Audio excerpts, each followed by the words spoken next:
Hey there, in this video, we're going to talk about how wonderful traditions that we have in our family can quickly turn from a treasure into a trap. Why do I say that? Well, that's because we're just coming off of Christmas. And I don't know about how your family does things, but in my family, we have a lot of traditions set up around that. And I think what traditions do, especially when you're having an intentional, a thoughtful, a curated approach to parenting, is it just gives you structure. It allows you to sort of concretize the things that you feel are important, and that you want your children to view as important, and you want those things to be carried on. You want them to become a tradition, not just in your home, but that your kids grow up and you get to see that they do the same thing in their home. That's what traditions do for us. Okay, so it's wonderful, and we have some. I might have mentioned it before, but one of ours is we bake a birthday cake. We either do the cake or cupcakes for Jesus because Christmas represents his birthday.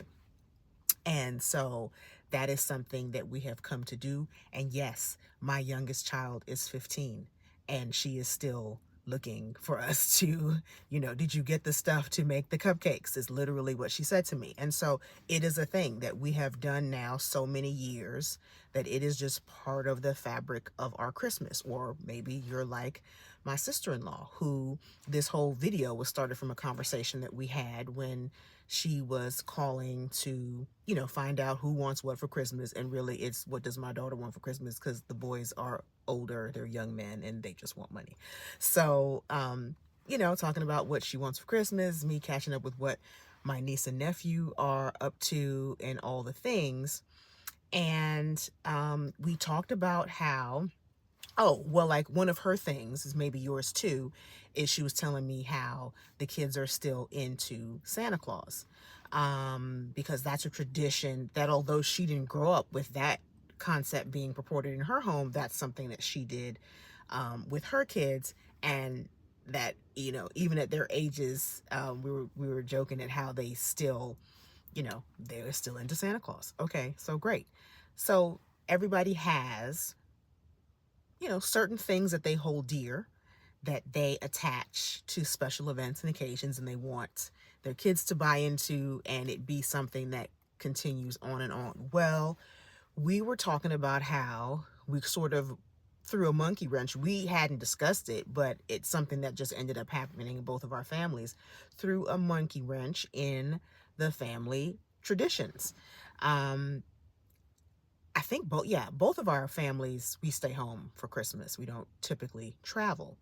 My birthday is right around Christmas. So for me, December is just a whole thing. It's an extravaganza.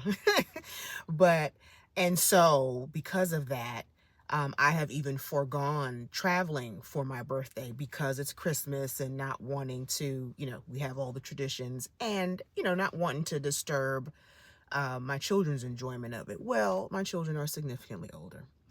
And this year, I just had a real desire, um, you know, gifts and all of that, because my husband and I can buy what we want for ourselves pretty much all the time, first world blessings. And so, and our kids are getting older and they're not so much wanting gifts. And so we're more focused on making family memories. That's what I like to do, particularly in December. I think it's just built for that. And so this year my husband asked, "What do you want for your birthday? What do you want for Christmas?" I said, "You know what? I want to go home. I want to go to New York." My parents don't live there, but it's where I'm from, so it's home to me. And I said, "I want to go to New York, and I want all of us to go now that the kids are older." I mean, I think the last time they went, my daughter was little. And so I said, I want them to see New York at Christmas, the whole thing. I want us to go as tourists, but then before we come back, I'm going to, I want y'all to come through the neighborhood and see again where I grew up and hear my stories and all the things. So yeah, it sounded great in my mind. And, when I told the boys were like, "Bet, let's go." That daughter of mine, traditions. She was like, wait a minute, so we're traveling on Christmas Day, which I've never done before. So that's the first thing new. Not only that, we won't be home all day for Christmas, but that we're traveling on Christmas Day. That was new. That we wouldn't be home all day for Christmas in our pajamas, in our matching like that whole thing was new. All the things, and it took her a minute to wrap her mind around it. And I thought about how, and my sister-in-law was talking about how they're traveling this year, and how she's anxious to see, or she's looking forward to see how the kids do with that as a litmus test as to whether or not they can sort of shift from the focus on gifts to creating family memories during this time. So we're talking about that, and it occurred to me how something as sweet as traditions, um, that we treasure can become traps for us. Um, the idea of, even at her older age, the idea of Christmas not being the way it has always been, even for this one time, was unsettling for my daughter. And it's sort of funny because she also can be a very adventurous person and wanting to spearhead all type of new things. And we're normally like, what? But when it comes to something that she has grown up and has been away a certain way year after year after year, when you mess with that, it threw her for a loop. And it just made me think in general, Christmas time and beyond, but just other things that we have traditionally done, or ways that we have traditionally seen things, or ways things have been traditionally handed down in our families, holidays aside. All types of things are handed down in families. It is for us to really analyze whether or not these traditions are still treasures or if they're traps. Now, this whole Christmas thing, we're going to be home for Christmas next year. This is not like an ongoing thing. This was I just felt it in my bones that it was, the years are getting to where we won't all be home for Christmas all together. You know, Kids are getting older.